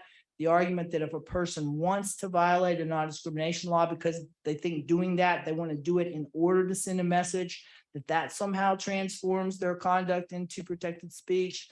In fair, the law schools argued that. They said they wanted to exclude military recruiters because they wanted to send a message. They're like, we want to express our disagreement with the military's anti-gay policy. And the court did not buy that at all. I mean, as the court pointed out, the mere fact of excluding military, that conduct of excluding them is not inherently expressive, either speech or conduct. The court said, an observer who sees military recruiters interviewing away from the law school has no way of knowing whether the law school is expressing its disapproval of the military, all the law school's interview rooms are full, or the military recruiters decide for reasons of their own they would rather interview someplace else. Just the conduct in itself doesn't send any inherent message. Same thing, absolutely true in Meriwether. If you're just an observer, you're seeing this professor refer to our client with male pronouns, you just know why he's doing it. I mean, maybe he's nearsighted. Maybe he doesn't like this person. Maybe he thinks he should use male pronouns for everyone. Maybe it's a comment on how he thinks she looks. Maybe it's an accident. Who knows? But the only way we know that he's intending, quote, to send some specific message by that is he has to tell us, is additional speech explaining what he means by that discriminatory conduct. So back to fair, the court said the expressive component of a law school's actions is not created by the conduct itself, but by the speech that accompanies it. The fact that such explanatory speech is necessary is strong evidence that the conduct at issue here is not so inherently expressive that it warrants protection. If combining speech and conduct were enough to create expressive conduct, a regulated party could always transform conduct into speech simply by talking about it. For instance, if an individual announces that he intends to express his disapproval of the IRS by refusing to pay his income taxes, we would have to apply O'Brien to determine whether the tax code violates the First Amendment. Neither O'Brien nor its progeny supports such a result. And the same thing's true in Meriwether. Without the professor's explanation that he's refusing to refer to a particular student by female pronouns in order to send some particular message, we would have no way of knowing that he intended to send a message, much less, what message he intended to share. I think that just the most shocking, misguided, dangerous part of that Sixth Circuit opinion is the court's complete failure to address, much less apply that straightforward precedent. Nothing about fair in the case. According to the court, quote, Meriwether's, quote, mode of address was the message. His mode of address was the message. It reflected his conviction that one's sex cannot be changed, a topic which has been in the news on many occasions, has become an issue of contentious political debate. So under controlling precedent, that argument would not be accepted in virtually any other context. If some professor wanted to refer to women the way women are talked about in The Handmaid's Tale, like Offred, Upfred, of their husband's name, it wouldn't matter if the the least if the mode of address was the message or reflected his conviction that men should be the head of the household. I mean, it is only in a world in which courts just unthinkingly share the view that the very existence of transgender people is controversial, would that opinion be written? I'm just going to say last thing, I know I'm out of time, but that aspect, it's just such a gross misuse of state power to enforce a stifling orthodoxy. And that is the irony here. I mean, this is supposed to be a free speech case, but it is actually, by applying such an atrocious, egregious double standard, the court is actually just falling back unreflectively without acknowledgement or explanation on majoritarian social norms and literally using the First Amendment to enforce a majoritarian orthodoxy that is very harmful to transgender people. Okay, stop there. Thanks, y'all.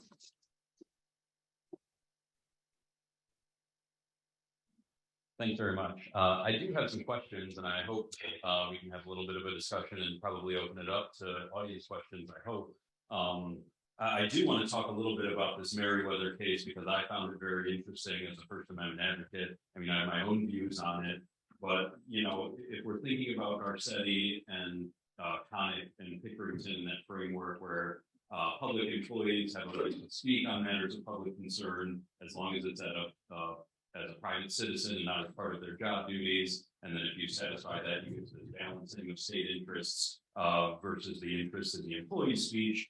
I guess my question is, it sort of goes back to Professor Corbin's hypothetical about, you know, an orchestra teacher. Does it matter what the subject is here, right? So we've got, you know, in Merriweather, my read of the opinion is he was teaching a political philosophy course. You know, should we start requiring syllabi as part of the record in these cases? Is that, and I would highlight part of the opinion on page 16. I don't have the reporter opinion. But the Sixth Circuit goes out of its way to say, of course, some classroom speech falls outside of the exception. They call it non-ideological ministerial tasks that would not be protected by the First Amendment. Their example is teachers who call roll at the start of the class. So I guess my questions are, does it make a difference what the subject matter is, and does that affect the academic freedom rights of the professor or the teacher? And secondly, is there, you know, how do we characterize this in terms of like ministerial versus, you know, your own viewpoint that has to be balanced? And I would open up to anyone who. I can think something about this. So one of the things that happened during the negotiation was that Merriweather asked whether the university's policy would let him use the students' preferred pronouns, but put a disclaimer on his syllabus, I'm quoting, noting that he was doing so under compulsion and setting forth his personal and religious beliefs about gender identity. And the dean said that that disclaimer would itself violate the university's gender identity policy. Now, this was a philosophy class. His general beliefs about gender identity were within the scope of the scholarly enterprise. But on the other hand, that disclaimer in context would be understood by everyone to concern only this one student. And so it presents a harder case. Now that problem could have been avoided if he had adopted the solution of using only last names for all students, which had not yet been suggested by anyone at that point in the proceedings. I think that that would solve the problem. There just would be nothing for him to disclaim, and you would not have been presented with that problem.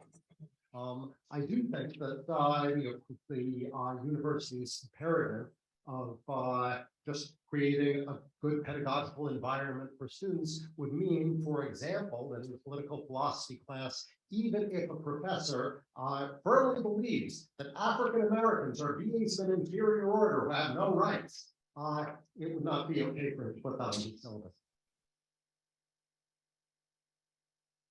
And that's a political philosophy. I just think that the idea that it matters what the class is about is a complete red herring. I don't think it does. I mean, it's, you know, it wouldn't matter if it was a class that was about gender. It wouldn't allow a professor to discriminate against female students in the class by being like, well, I'm only going to call, well, I'm not going to call men, or I'm only going to call on men. This is just the subject matter of the subject matter of the class. I think has absolutely nothing to do with whether that policy implicates free speech. What I said, if the person says I am a man, and the wording in the case, I'll say I'm paraphrasing because I don't have it in front of me, but is no reasonable person would have believed this person. I have some YouTube makeup tutorials to show you because if I tell someone I'm a man and you use this pronouns, I don't understand what possible grounds any other person, much less a public employee in a classroom environment, can stand on to say, no, you are not. It's unbelievable. You all, I just want to, sorry, I don't want to monopolize this, but I just, I think it's very difficult not to apply a double standard to transgender people. Like when a student says, I would please refer to me as male or female, or as this student did, by the way, he had no idea when he referred to her as male in class, whether she was transgender or not. He was basing that entirely on her appearance, I suppose. And that's good luck with going down that path that you think you can tell who's transgender and who's not transgender just by looking at them. She just said, I'm female. She's not out. She was private. She was not, her gender status is not something that she was public about. He based it solely on her appearance. But it's like for a professor, for example, to respect the students, their self-identified religion. I don't think we don't then go to the next question of does that mean he's agreeing that person really is a member of that faith, or that faith is true? No. So why do we even ask these questions about transgender people? It's for a professor to just respect someone's gender identity, whether they're transgender or not. There's no reason to then subject that to some kind of metaphysical analysis of is that by doing so, is he somehow assenting to a philosophical proposition that person really is this or that? Or it's just not the way we think about non-transgender people or identity in any other context. And I think it would be really helpful if we tried to stop doing that so automatically with transgender people. So I would say I'm still here. So I think there's no, for a lot of reasons, right? No, there's the argument that how you address students is really a matter of conduct that only incidentally affects speech, and therefore it doesn't matter what the topic is because it's a regulation of conduct. And then even if it's a regulation of speech, I think how a teacher addresses a student in class is pursuant to official duties, and therefore doctrinally would be government speech. And then even if you make an exception and say, well, what about academic freedom? Academic freedom in class is about discussing your area of expertise in the classroom. And so all of these professors and teachers claiming the right to misgender and invoking academic freedom have seriously misconstrued exactly what it's protecting. It's protecting the exploration in the classroom of their area of expertise, and gender identity is not their area of expertise. I could go on, but I think the answer is no, no, no. Well, and the reason I asked the question is because of the doctrine, really, and the way that the ordinary job duties and the case law that says it should be viewed practically and all of those things. And so I was just trying to sort of press on whether it mattered what the topic at issue was. But I appreciate all of your points. Are there questions from the audience that we can address?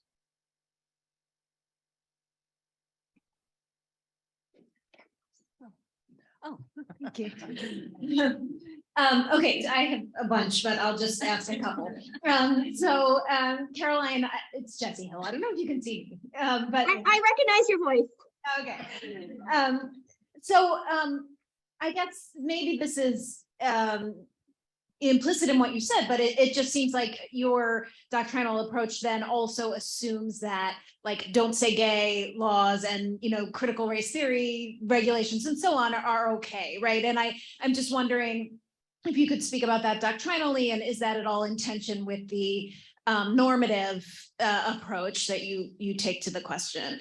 And then just one other quick question for Andy. Should there be a de minimis exception to free exercise or free speech claims or something along those lines, given your view that, some of these disputes just should not sort of rise to this level, and maybe the substantial burden, some sort of sense of substantial burden is what we're grasping for, but I'm wondering if that's what you're getting at. More about what you mean by de minimis exception for whom? Apply de minimis works against the state or against the plaintiff? You have to tell me more about The plaintiff. So does the plaintiff have to rise, make a certain level of showing of injury to, is that what the problem is here, basically? The injury to the constitutional interests or right involved?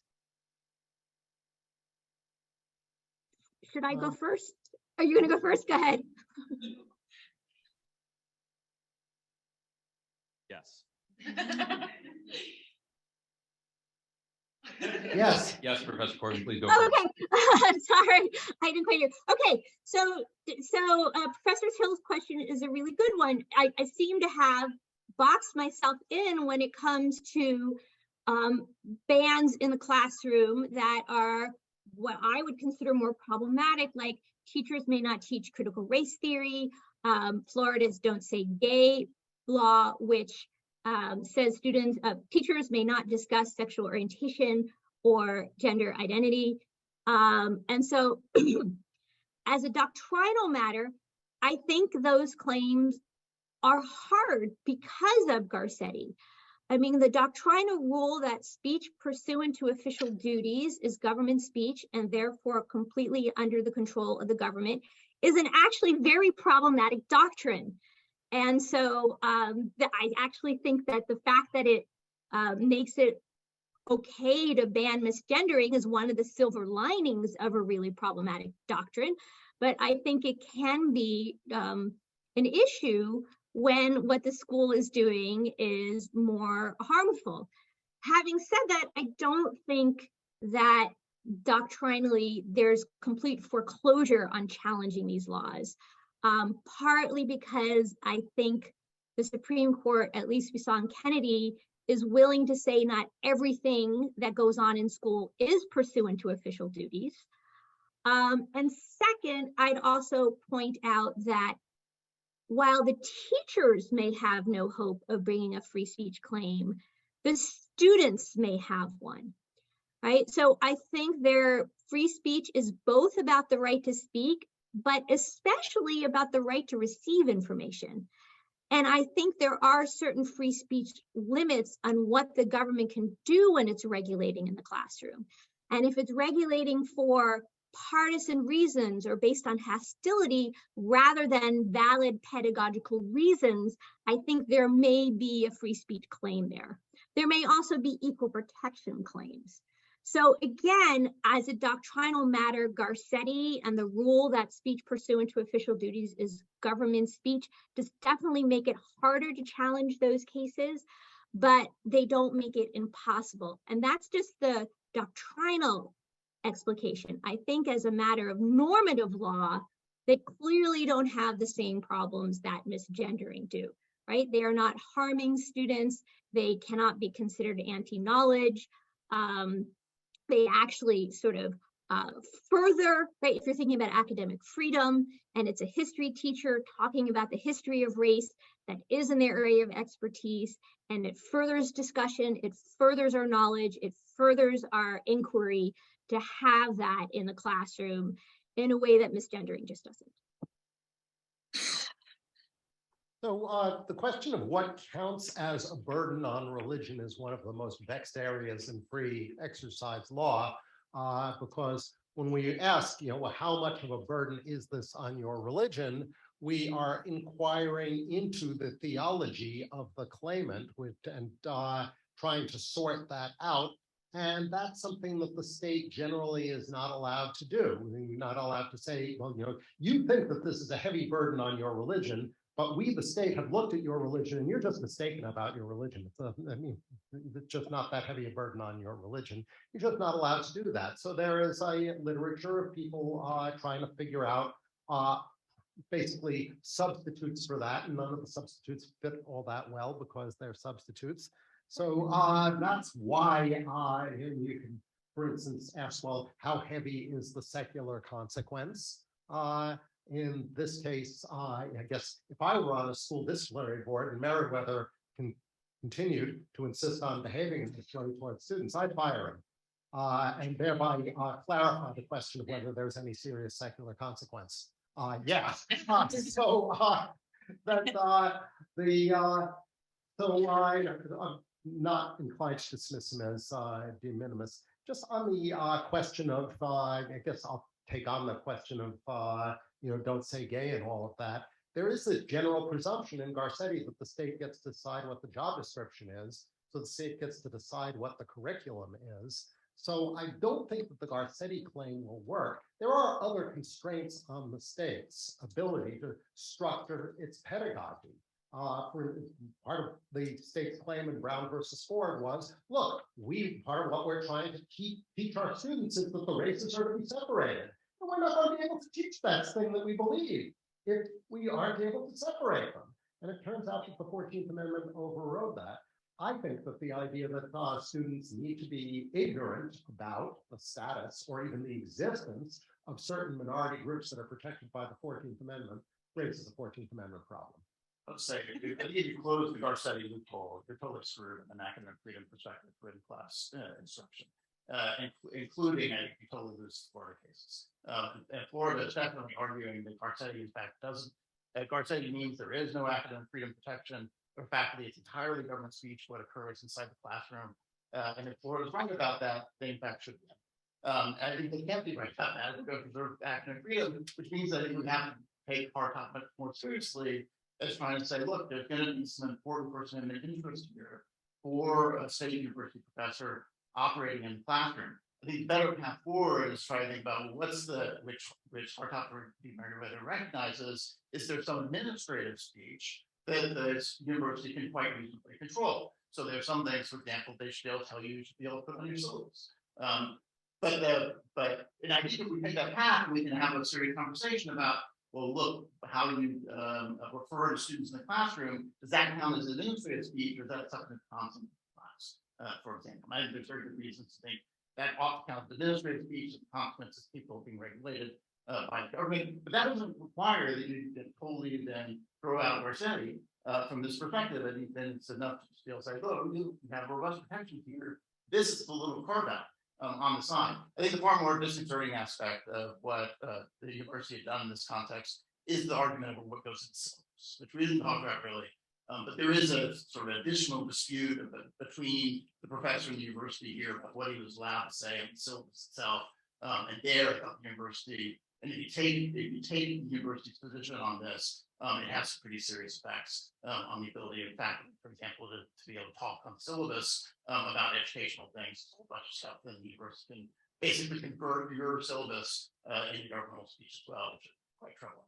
So Keith, could a science teacher say, it's been my experience as a teacher that women just aren't able to handle the material in my class. So I want to warn any female students who are thinking about enrolling in this class that you really should think about this. This is not a class for girls. Could he be stopped from putting that on the syllabus? I don't think you want to put that on the syllabus. So I think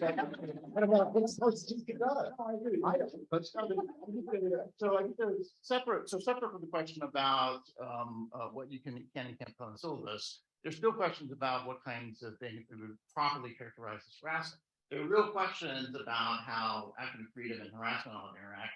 I have real concerns about how aggressively a lot of universities are interpreting the harassment policies relative to in-class speech, for example, as well as affects extramural speech. But I think that kind of example is one that starts bumping up against where I think the appropriate harassment policies is what would take care of it rather than something else.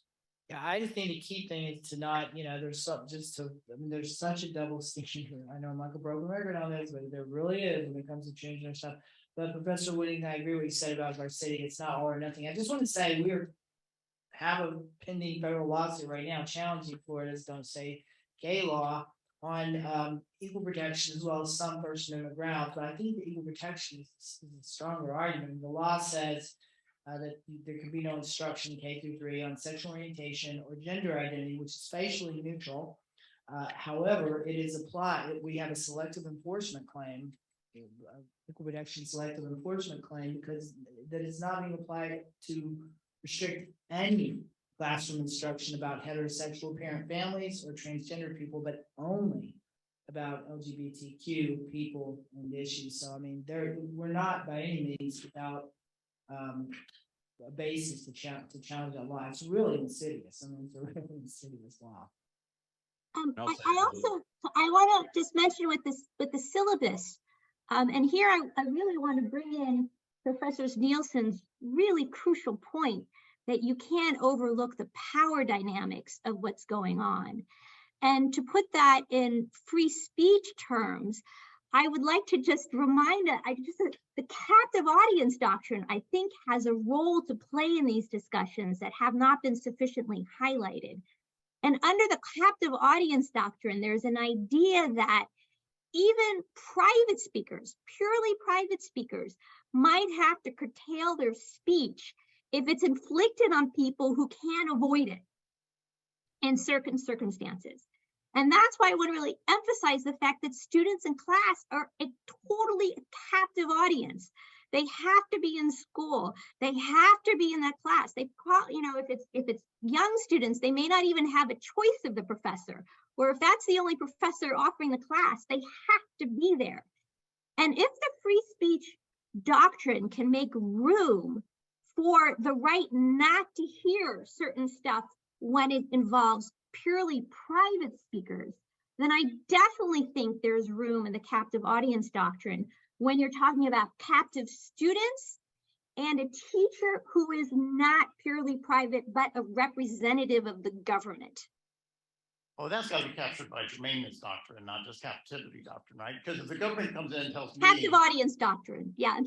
Is that what you said? I can't. No, it's got to be dealt with though from germaneness perspective rather than from simply saying what's a captive audience, therefore the government can control everything you say. That if I say, look, as a constitutional law professor, I ought to be able to offer a perspective on cases, and some students say, wait a second, I'm a captive audience, I don't want to hear your perspective on those cases. I can quite reasonably say, no, that's crucial to the subject matter of the course, and I ought to be able to teach it. On the other hand, it's quite reasonable for the students to say, but I don't want to hear your views about Donald Trump in my class, particularly, which had nothing to do with the subject matter of the class, right? There, the captive audience concern is a very real one. Yeah, I don't know if we're disagreeing with each other. I'm just trying to say, yes, part of it is germaneness, like students have to hear about US history in US history class, and they're captive precisely for that reason.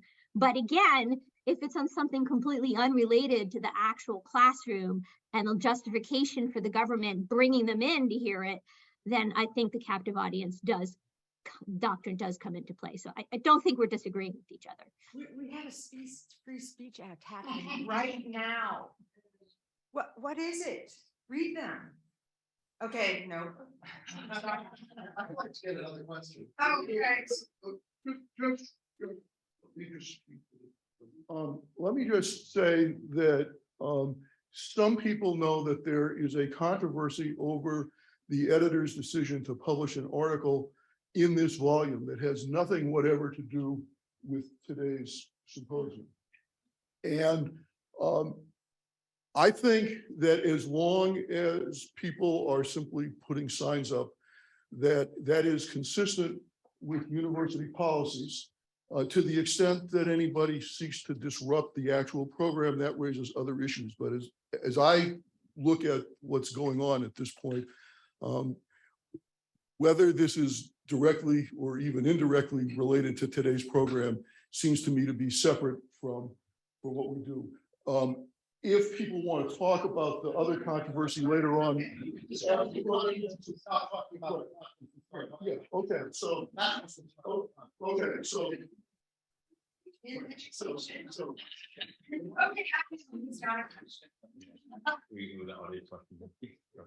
Yeah, this one is for Andy and the limits of what did you say? Sociopathic teachers, Christian teachers who want to pray on the 50-yard line. So I've got a couple of really not hypotheticals. One is a case from about 30 years ago that I don't think made it out of the district court. And this was a case of a Christian teacher in, I think, 4th or 5th grade, so elementary school, who brought his Bible into the classroom, didn't offer it to the students to read, but during the quiet reading time, they had, 15 minutes where the students could sit down and read their book. The teacher would open up his Bible and read his Bible in front of the students there during quiet reading time. Someone complained, he was told to remove the book, the case got litigated. I think it only went as far as the district court, I think it was out of Colorado, and the court held the Establishment Clause justified the school in censoring the teacher's quiet reading time in his classroom. And the second one does involve Bremerton. As I recall the facts of Bremerton, he was ordered not to pray anywhere where students would be able to see him praying. So it wasn't just on the 50-yard line. If he had prayed over lunch in the school cafeteria, he would have been violating that prayer. Now, his facts have a lot of baggage with them, so let's just set that aside a little bit. And imagine again, in a public school, a teacher takes their lunch into the cafeteria and every day prays over their lunch. In the presence of students, students can see what they're doing. They bow their head, maybe clasp their hands in a symbol of prayer. Do you think that is an example of a sociopathic teacher, Christian teacher praying in the public schools? No, it is one of those cases is he exerting coercive power over students to compel them to join him. Even though they might see him doing this and teachers in his class, students in his class might say, oh, I should pray over my lunch too, because maybe he'll give me a higher grade. It's the kind of exact same argument. I should join him in prayer because he'll give me a little more playing time. Well, history and context matter here, and the fact that in the Kennedy case there had been a history of him leading prayers, and he clearly indicates that it's his intention that students continue to join him. He told the press, I'm doing this because I want to teach these students to be better people, is not entirely different from a situation where it is clear that the teacher is simply exercising his own religion. The guy reading the Bible during quiet reading time, I have no trouble at all saying that he's got a right to do that, or a teacher has a right to wear a headscarf or a yarmulke. The issue is the coercive pressure on the students and whether that is something that the school has a legitimate interest in preventing. So just a little bit of a move now. We go to a different public school, a different coach without all this baggage. And at the end of each game, the coach wants to does kneel at the 50-yard line and pray to thank God that the game was played right and there were no injuries or whatever the case may be. He doesn't invite anybody to do it. He doesn't go to the press. He just quietly prays at the 50-yard line, but he's kneeling. Yeah, it depends on the pressure on the students. So students see him. One thing pray. the court cited as evidence that Kennedy was being persecuted was he said that he was willing to pray at a time when the students just weren't around at all and they'd gone back to the locker room. What the court's opinion does not say is that he said that for the first time in a deposition during the litigation. He never offered that to the school district. The court is so invested in a narrative of persecution that it gets to do violence to the facts because it's the Supreme Court. So your focus is very, very specific on these particular facts and this particular coach. Well, it wouldn't also extend to other coaches with less baggage, let's say. Well, I take it that if football coaches henceforth say, I'm going to pray in the presence of students and they can join me if they want to, all over the United States now, football coaches get to do that. So it's not just about this one case. This is about major change in Establishment Clause law all over the United States, and students all over the United States being taught that Christianity is really a hypocritical sham.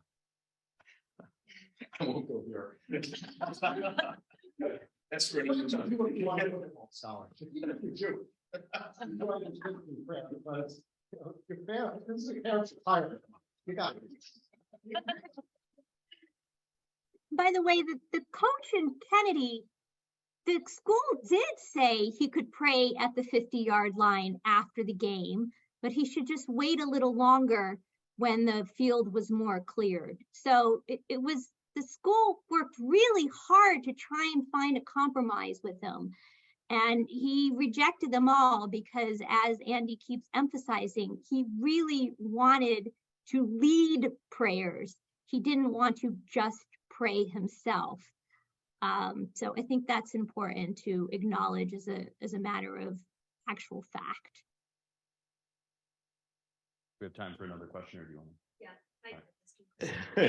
I'm gonna go against my daughter's best wishes and ask a question.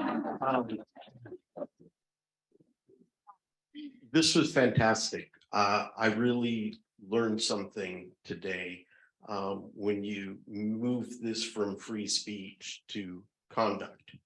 And as a 38-year professor and the chair of the RTP committee for 15 years, I'm curious in the Merriweather case, whether there was any disciplinary actions on campus taken. Now, granted, I come from Southern California State University, and we have conduct policy and ethics for professors. And in this case, this is an issue that would have been brought up during the RTP process. And it's an issue in post-tenure review that would have been brought up. And we would have seen this not as a matter of free speech, but clearly as a matter of abuse to students. So I'm just curious as to whether there is any of that in the background prior to that making it to the courts. The administrative consequence was that he was given a written reprimand and warned that further corrective actions were possible. That's as far as it got administrative. Definitely, the university treated it as part of their conduct regulation, their anti-discrimination policy. Yeah, he was the one framing it, as a speech issue, and yeah.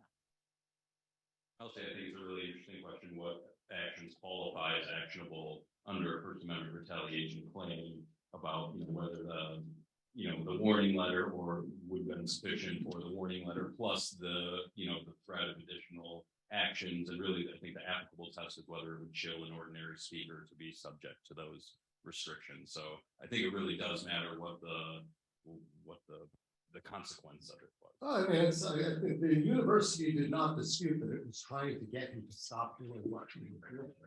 The university defended on the ground that it legitimately had an interest in getting him to stop treating the student like that.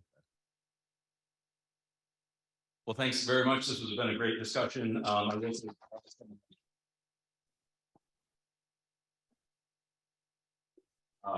Jonathan Etten, please.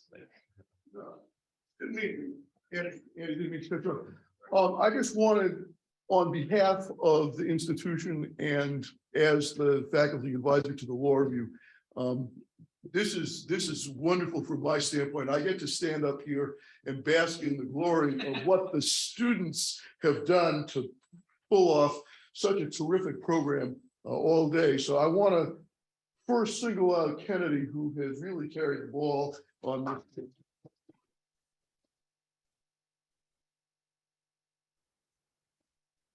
And also Merritt Salaf, the editor-in-chief, who has done a terrific job. And I think she deserves a big round of applause.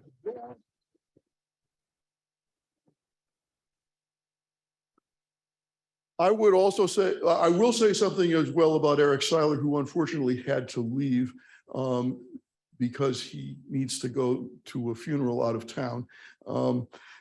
But I think our speakers can attest that their arrangements have been made infinitely smoother because of Eric's terrific work. And so I think we ought to give Eric a round of applause so that we can see it on the tape.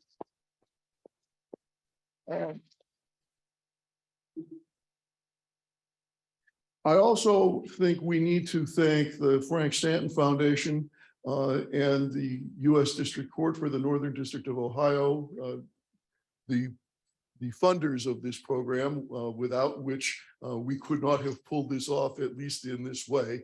So thank you to them. And finally, on behalf of the law school, thank you to all of our speakers on this program and this morning. I've been around here a long time. This is one of the best programs the Law Review has ever put on, and it is because of our speakers that things have gone so well. Thank you very much. The video of today's program will be online in the next week or 10 days, depending on how quickly the IT folks can get things cleaned up. And I will let people know what the link is when it's available. For our speakers, I am looking forward to the manuscripts that will be in the issue. And I know that Kennedy and Merritt and the other people on Law Review are looking forward to that also. So thank you all. Have a safe trip where you're going, and we'll look forward to another successful program next year.